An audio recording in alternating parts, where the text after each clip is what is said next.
नमस्कार दोस्तों, कैसे हैं आप लोग। स्वागत है आपका इस यूट्यूब चैनल पर। दोस्तों, इस वीडियो में हम लोग 10 क्वेश्चन करेंगे यूपी ट्रिपल एससी पीईटी के जीएस के हिसाब से, जिसमें मतलब जैसा सिलेबस दिया है उस हिसाब से हम लोग देखेंगे। ठीक है, तो 10 क्वेश्चन है इसमें, और मैं उम्मीद करता हूं कि ये वीडियो आपको पसंद आएगा। और मैं ये भी उम्मीद करता हूं कि कम से कम 100 व्यूज़ तो मुझे 10 घंटे में चाहिए। 10 घंटे में मुझे 100 व्यूज़ तो मिलने ही चाहिए। इतना तो मैं यार उम्मीद कर ही सकता हूं, क्योंकि काफ़ी समय लगा है और मैंने खुद क्वेश्चन बनाए हैं, ठीक है, सिलेबस के हिसाब से। चलिए भाई स्टार्ट करते हैं। आप पहला क्वेश्चन देख सकते हैं कि भारतीय राष्ट्रीय कांग्रेस का प्रथम अधिवेशन कब हुआ। देखिए, हिस्ट्री के क्वेश्चन 2 से 3 होंगे, 2 से 3 कम से कम होने चाहिए, रोज़ होंगे 10 क्वेश्चन में, क्योंकि हिस्ट्री पूरी 10 नंबर की है। ठीक है, 10 नंबर की पूरी हिस्ट्री है। तो भारतीय राष्ट्रीय कांग्रेस का प्रथम अधिवेशन कब हुआ था, और मॉडर्न हिस्ट्री जो है ना, जो आधुनिक भारत है, उसमें वो अलग से 5 नंबर की है। जो एंशिएंट और जो मेडिवल हिस्ट्री है वो 5 नंबर की अलग से। मतलब तो जो मॉडर्न हिस्ट्री यानी आधुनिक भारत है, इसमें ज़्यादा क्वेश्चन बनने वाले हैं आपसे हिस्ट्री में। तो भारतीय राष्ट्रीय कांग्रेस का प्रथम अधिवेशन कहाँ हुआ था, ये क्वेश्चन पूछा गया है। तो आपके सामने ऑप्शन है मुंबई, कोलकाता, नागपुर और दिल्ली। तो ये चारों ऑप्शन में से आपको एक ऑप्शन सेलेक्ट करना है। और ये वीडियो लाइव नहीं है, प्राइम चल रहा है, तो आप लोग आंसर देते रहिए, और जब मैं आंसर मिलाऊँ तो अपना आंसर मैच कर सकते हैं। ठीक है, लेकिन वीडियो बहुत ध्यान से देखिएगा, क्योंकि आगे डिस्कस भी करना है। तो इसका आंसर हो जाएगा मुंबई। ठीक है, मुंबई में हुआ था।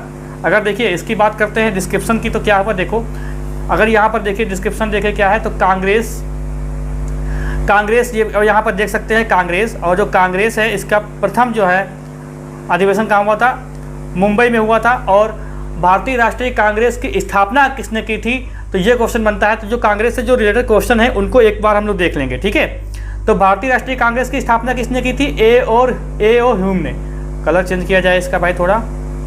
ए ओ ह्यूम ने इसकी जो है स्थापना की थी। कौन सा कलर लिया जाए यार, चलो ये लिए। ए ओ ह्यूम ने इसकी स्थापना की थी। 1885 में इसकी स्थापना की गई थी कांग्रेस की। ठीक है, जो वर्तमान समय में वर्तमान में आप देख रहे हैं कांग्रेस, वही कांग्रेस की बात हो रही है यहाँ पर। तो गोकुलदास तेजपाल संस्कृत महाविद्यालय बम्बई में, ठीक है, बम्बई में जो है इसका पहला अधिवेशन हुआ था। और प्रथम अध्यक्ष कौन बने थे कांग्रेस के, जो प्रथम अधिवेशन हुआ था, तो इसमें अध्यक्ष कौन थे, तो WC बनर्जी यानी व्योमेश चंद्र बनर्जी जो हैं कांग्रेस के पहले अध्यक्ष थे। और प्रथम मुस्लिम अध्यक्ष कौन थे, वो बदरुद्दीन तैयब जी। ठीक है, ये प्रथम मुस्लिम अध्यक्ष थे बदरुद्दीन तैयब जी, जो 1887 में मद्रास अधिवेशन हुआ था, मद्रास में अधिवेशन हुआ था कांग्रेस का, वहाँ पर अध्यक्षता की थी बदरुद्दीन तैयब जी ने, जो प्रथम मुस्लिम अध्यक्ष के रूप में जाने जाते हैं। तो ये क्वेश्चन देख लीजिएगा। और प्रथम अंग्रेज अध्यक्ष कौन थे, जॉर्ज यूले। जॉर्ज यूले जो है प्रथम अध्यक्ष अंग्रेज माने जाते हैं, जो अंग्रेज मतलब प्रथम अध्यक्ष हैं। 1888 में इन्होंने अध्यक्षता की थी इलाहाबाद में, ये भी ध्यान रखिएगा।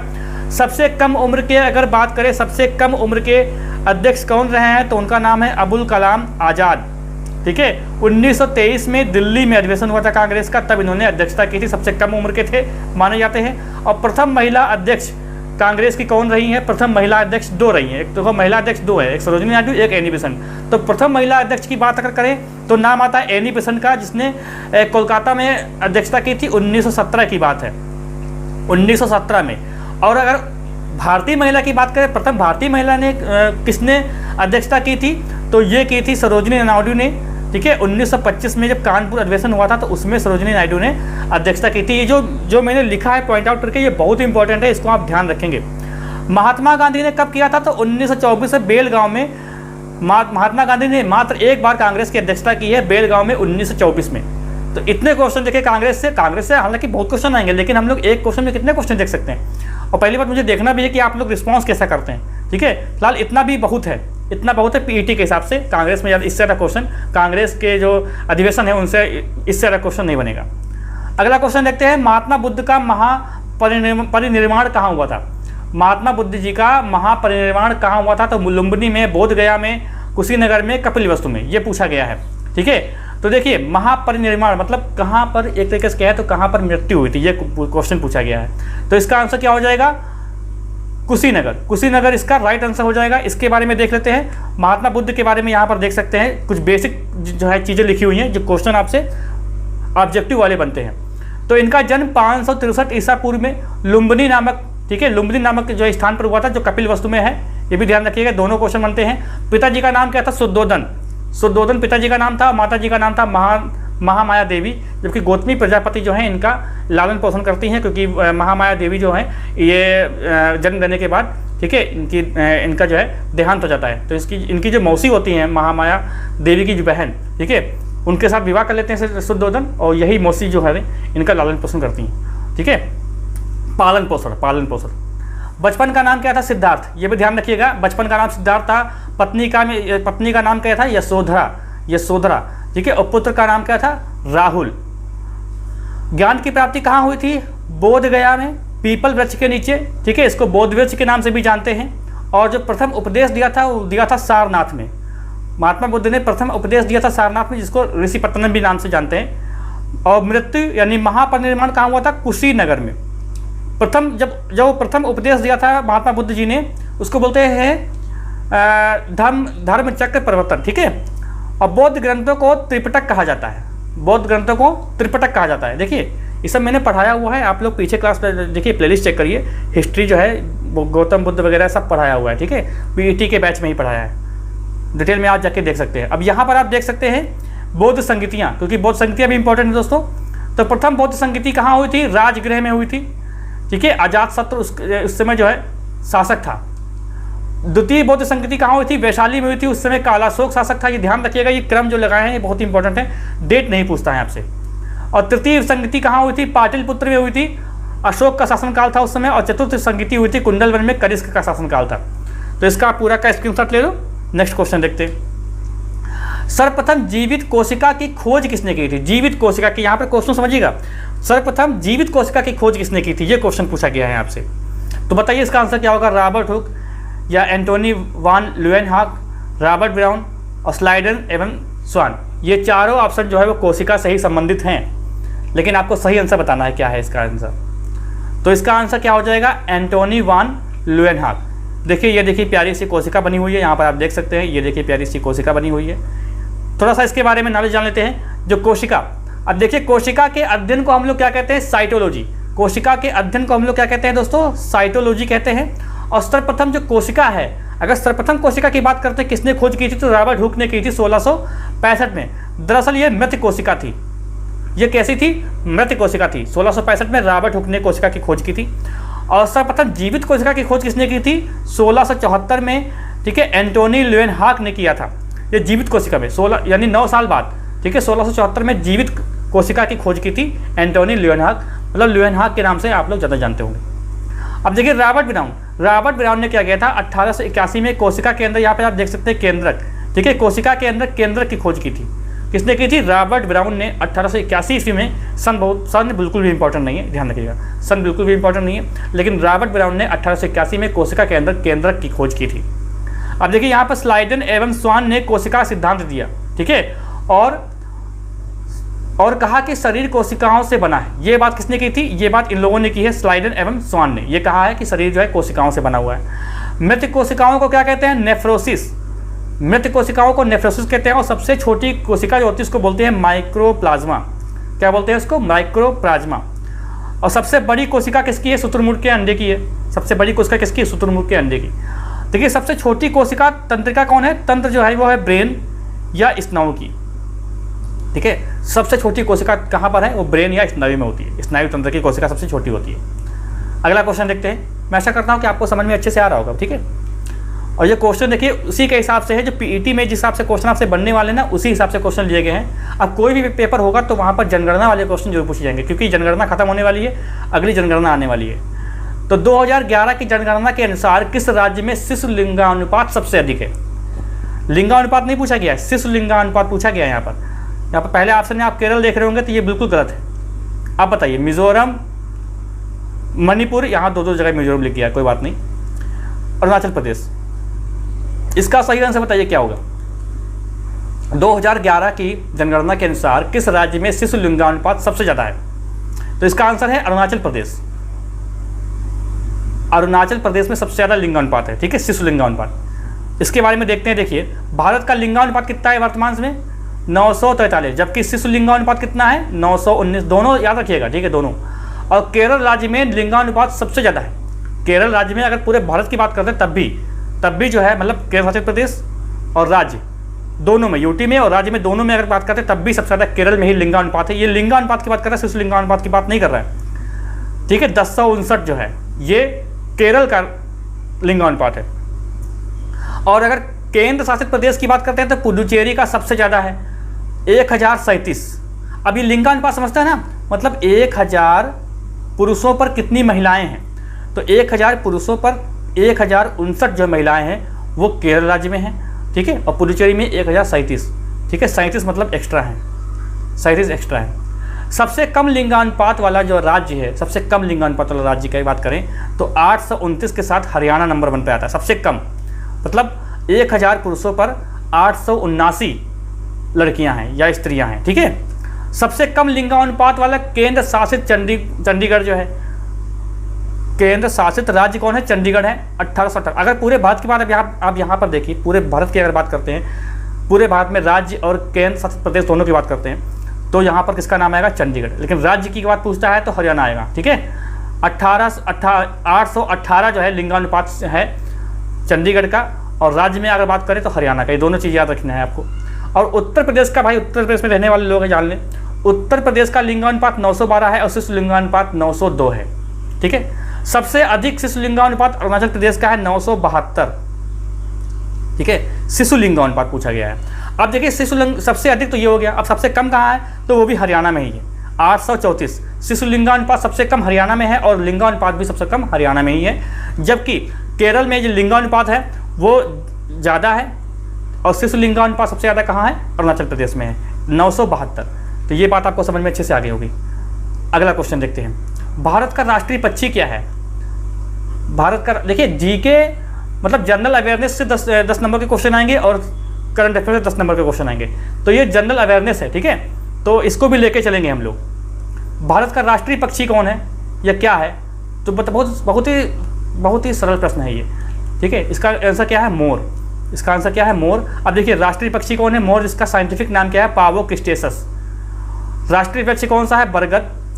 राष्ट्रीय पुष्प क्या है, कमल है। और राष्ट्रीय फल क्या है, आम है। और राष्ट्रीय वाक्य क्या है, सत्यमेव जयते, जो मुंडोपनिषद से लिया गया है। ठीक है, अगला क्वेश्चन, कुकी जनजाति कहाँ पाई जाती है। कुकी जनजाति कहाँ पाई जाती है, तो ये पाई जाती है मणिपुर, सिक्किम, महाराष्ट्र, झारखंड। क्या होगा इसका सही आंसर, तो इसका आंसर हो जाएगा मणिपुर।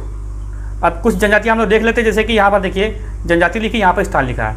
तो भील जनजाति महाराष्ट्र और मध्य प्रदेश दोनों में पाई जाती है। ठीक है, तो मुख्य रूप से महाराष्ट्र में इसका स्थान मतलब निवास स्थान माना जाता है, भील जनजाति। ठीक है, और कहाँ गया, हाँ गद्दी जनजाति कहाँ पाई जाती है, ये हिमाचल प्रदेश में पाई जाती है। और लेप्चा जनजाति कहाँ पाई जाती है, सिक्किम में पाई जाती है। मुंडा जो है झारखंड में पाई जाती है। थारू उत्तर प्रदेश में पाई जाती है। देखिए थारू जनजाति जो ऐसी जनजाति है जो दिवाली को शोक के रूप में मनाती है। ठीक है, दीपावली को शोक के रूप में ये लोग मनाते हैं, थारू लोग। वोडो जनजाति कहाँ है, ये गारो पहाड़ी पर है। ठीक है, और गोंड कोल और भील ये मध्य प्रदेश है। भारत में सबसे ज़्यादा जनजाति किसकी है, गोंड की है। तो गोंड, कोल और भील ये मध्य प्रदेश की जनजातियाँ हैं, ये ध्यान रखिएगा, क्योंकि जो जनरल अवेयरनेस है उसमें ऐसे क्वेश्चन आपको देखने को मिलेंगे। अगला क्वेश्चन देखते हैं, निम्नलिखित में से किसका मुख्यालय जिनेवा में नहीं है। क्योंकि देखिए वहाँ पर जो सामान्य जो क्या बोलते हैं जनरल अवेयरनेस में आप देखिएगा वहाँ पर मुख्यालय भी लिखे हुए हैं अंतर्राष्ट्रीय वगैरह, तो उसको भी लिया है मैंने। तो निम्नलिखित में से किसका मुख्यालय जिनेवा में नहीं है, तो विश्व स्वास्थ्य संगठन, विश्व मौसम विज्ञान संघ, यूनेस्को और विश्व व्यापार संगठन। ठीक है, तो इसका आंसर क्या हो जाएगा, यूनेस्को का जो मुख्यालय है वो पेरिस में है, बाकी सबका जिनेवा में है, स्विट्जरलैंड। ठीक है, अब यहाँ पर देखिए कुछ संगठन है, कुछ मुख्यालय यहाँ पर लिखे हुए हैं। तो यूनेस्को का मुख्यालय कहाँ है, पेरिस में है, फ्रांस में यानी। और विश्व बैंक का कहाँ है, वाशिंगटन डीसी में है। संयुक्त राष्ट्र विकास परिषद का मुख्यालय न्यूयॉर्क में है। अंतर्राष्ट्रीय मुद्रा कोष वाशिंगटन डीसी में है और अंतर्राष्ट्रीय श्रम संगठन ये जिनेवा में है। ठीक है, चलिए अगला क्वेश्चन देखते हैं। विश्वास मत प्राप्त करने में असफल रहने वाले प्रथम प्रधानमंत्री का नाम बताइए। पॉलिटी का क्वेश्चन है, विश्वास मत प्राप्त करने में जो असफल रहे थे वो पहले प्रधानमंत्री कौन है, तो इनका नाम क्या है। अब विश्वास से आप याद रखेंगे विश्वास प्रताप सिंह, ये प्रताप लिख गया है, प्रताप लिखना चाहिए, प्रताप सिंह। अब यहाँ पे प्रधानमंत्री से कुछ बातें हम लोग जान लेते हैं। देखिए संविधान के अनुच्छेद 15 के अनुसार प्रधानमंत्री की नियुक्ति कौन करेगा? राष्ट्रपति करेगा। और जो बाकी जो अन्य मंत्री होते हैं वो प्रधानमंत्री की सलाह पर राष्ट्रपति करते हैं। देखिए मैंने पॉलिटी पूरी पढ़ाई हुई है, प्रधानमंत्री वगैरह सब मैंने पढ़ाया हुआ उसमें। आप लोग प्लेलिस्ट चेक करिए, क्रमानुसार सारे वीडियो देखिए, बहुत ही अच्छे लेवल से पढ़ाई थी हमने।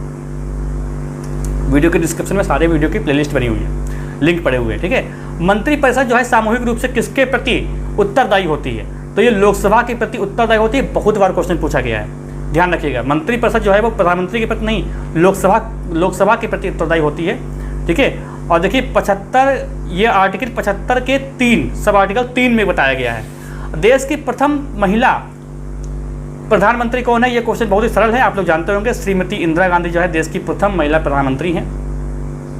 और पीवी नरसिम्हा राव, एचडी देवगौड़ा, ठीक है, ये ऐसे प्रधानमंत्री हैं जो अपना पद ग्रहण करते समय किसी भी सदन के सदस्य नहीं थे, मतलब राज्यसभा के भी नहीं थे, लोकसभा के भी नहीं थे। अगर प्रधानमंत्री बनना है आपको तो लोकसभा या राज्यसभा में से किसी का एक सदस्य होना चाहिए। 6 महीने के अंदर आपको सदस्यता लेनी पड़ेगी, वरना आपको त्यागपत्र देना पड़ेगा, ये चीज़ होती है, ठीक है। तो कौन कौन? पीवी नरसिम्हा राव और एचडी देवगौड़ा प्रधानमंत्री का पद ग्रहण करते समय किसी भी सदन के सदस्य नहीं थे। ऐसा होता है कि जो लोकसभा में या फिर जो विधानसभा में जो चुन के जाते हैं लोग, तो वो किसी को भी मुख्यमंत्री बनाने के लिए आग्रह कर सकते हैं राष्ट्रपति से। और अगर मुख्यमंत्री की बात करें तो राज्यपाल से आग्रह कर सकते हैं, और अगर प्रधानमंत्री की बात करें तो राष्ट्रपति से कह सकते हैं। उसके बाद क्या होगा? 6 महीने के अंदर इनको सदस्यता दिला दी जाएगी। जैसे जो महाराष्ट्र के जो मुख्यमंत्री हैं, ठीक है, वो विधान परिषद से आए हैं, विधानसभा से नहीं आए हैं, उच्च सदन से आए हैं वो, ठीक है। अब श्रीमती इंदिरा गांधी और इंद्र कुमार गुजराल, ये मनमोहन सिंह, ठीक है, मनमोहन सिंह ये प्रधानमंत्री बनते समय राज्यसभा के सदस्य थे। तो श्रीमती इंदिरा गांधी, इंद्र कुमार गुजराल और मनमोहन सिंह ये प्रधानमंत्री बनते समय राज्यसभा के सदस्य थे। चौधरी चरण सिंह ऐसे प्रधानमंत्री रहे हैं जो कभी भी लोकसभा में उपस्थित नहीं हुए। सबसे कम समय तक प्रधानमंत्री रहे अटल बिहारी वाजपेयी, मात्र 13 दिन तक ये पीएम रहे थे। गुलजारी लाल नंदा 2 बार भारत के अंतरिम प्रधानमंत्री बने। और नरेंद्र मोदी के बारे में आप लोग जानते होंगे कि स्वतंत्र भारत में पैदा होने वाले पहले पीएम हैं। नरेंद्र मोदी जी स्वतंत्र भारत में पैदा होने वाले पहले पीएम हैं। तो इतनी बातें आप याद रखेंगे तो अच्छा रहेगा। अगला क्वेश्चन, ये करंट के, देखिए लास्ट में 2 करंट अफेयर के क्वेश्चन होंगे, ठीक है। किस देश के युद्धपोत में भीषण आग लगने के बाद ओमान की खाड़ी में डूब गया? किस देश के युद्धपोत में भीषण आग लगने के बाद, ठीक है, ओमान की खाड़ी में डूब गया? इसका आंसर क्या हो जाएगा? ईरान का एक युद्धपोत था, ठीक है, ईरान का युद्धपोत था जिसका नाम था खाग। इसमें भीषण आग लग गई, फिर ओमान की खाड़ी में जाके डूब गया था। अब यहाँ पर ईरान के बारे में कुछ जानते हैं। जैसे ईरान की जो राजधानी क्या है वो तेहरान है, और ईरान की मुद्रा क्या है? तोमान, ठीक है, रियाल पहले मुद्रा थी, बदल गई है। रामसर स्थान आप जानते होंगे, रामसर स्थान जो है वो ईरान में ही है, और जिसमें भारत की जो है 42 रामसर साइट शामिल है प्रेजेंट टाइम में। अगला क्वेश्चन, विश्व स्वास्थ्य संगठन ने पहली बार मिले कोरोना वायरस के, भारत में पहली बार मिले कोरोना वायरस के B.1.617.2 वेरिएंट को क्या नाम दिया है? ये क्वेश्चन बहुत कठिन है यार, ये क्वेश्चन देखिए ऐसे पेपर में आएंगे जरूर। तो इसका नाम क्या है? इसका नाम है डेल्टा, कप्पा, अल्फा, बीटा। तो इसका नाम क्या है? डेल्टा। यहाँ पर देखते हैं कुछ वेरिएंट के नाम हैं, जैसे कि यहाँ पर देखिए अल्फा है। अल्फा किसका नाम है? B.1.1.7, ठीक है, यूनाइटेड किंगडम यहाँ पर लिखा है, यहाँ पर है ये। और बीटा किसको नाम दिया गया? B.1.351 साउथ अफ्रीका में। और गामा किसका? P.1, ये गामा नाम दिया गया है, ये कोरोना का वेरिएंट है, ठीक है, ब्राज़ील में है। और कप्पा ये भारत में है, कप्पा, ये देखो कप्पा ही लिख दिया, ये भारत में है, ठीक है। B.1.617.1 ये भारत का है, भारत में नाम दिया गया है इसको, ठीक है। विश्व स्वास्थ्य संगठन की स्थापना कब हुई थी? 7 अप्रैल 1948 को, इसलिए विश्व स्वास्थ्य दिवस जो है मनाते हैं 7 अप्रैल को हम लोग। 1948 को इसकी जो है स्थापना हुई थी, और इसके अध्यक्ष कौन है वर्तमान में? टेड्रोस। अब आप लोग कमेंट बॉक्स में बताइएगा इसके कार्यकारी अध्यक्ष बदल गए हैं, पहले डॉक्टर हर्षवर्धन थे, अब कार्यकारी अध्यक्ष बदल गए हैं। तो आप लोग यहाँ तक अभी वीडियो देखें तो आप लोग कमेंट बॉक्स में बताइए कि जो बदल गए हैं उनका नया नाम क्या है, ठीक है। तो ये क्वेश्चन आपको कैसे लगे आप लोग कमेंट बॉक्स में बताइएगा कि ये कुछ आपके लिए लाभदायक है कि नहीं है। और मैंने बताया कि अगर इस पर रिस्पांस मिलता है तब नेक्स्ट वीडियो आएगा, वरना इस पर काम नहीं करूँगा, क्योंकि ये बहुत ज़्यादा ही मेहनत का काम है, आप लोग ये अंदाज़ा भी नहीं लगा सकते। तो यहाँ तक अगर आप आ गए हैं तो मेरी बात समझिए, वीडियो को लाइक कर दीजिए, और कोई भी क्वेश्चन पे डाउट हो, कुछ भी आप चाहते हो तो आप कमेंट बॉक्स में कमेंट कर सकते हैं। और मुझे लग रहा है वीडियो लंबा हो गया, क्योंकि देखिए समझाना पड़ेगा 10 क्वेश्चन, इसीलिए मैंने 10 क्वेश्चन लिए, वरना 20, 25, 30 कितने भी क्वेश्चन ले सकता था, क्योंकि समझाने हैं ना, इसलिए टॉपिक उठाना है और उनसे क्वेश्चन बनाना है, इसलिए मैंने ढूंढ के ऐसे क्वेश्चन रखे हैं। ठीक है, तो मिलते हैं हम लोग अगली क्लास में। आशा करता हूँ कि आप लोग शेयर करेंगे तो अच्छा रिस्पांस मिलेगा, तब तो ठीक है, वरना ये पहला ही वीडियो आखिरी वीडियो हो जाएगा मेरा। मिलते हैं अगली क्लास में।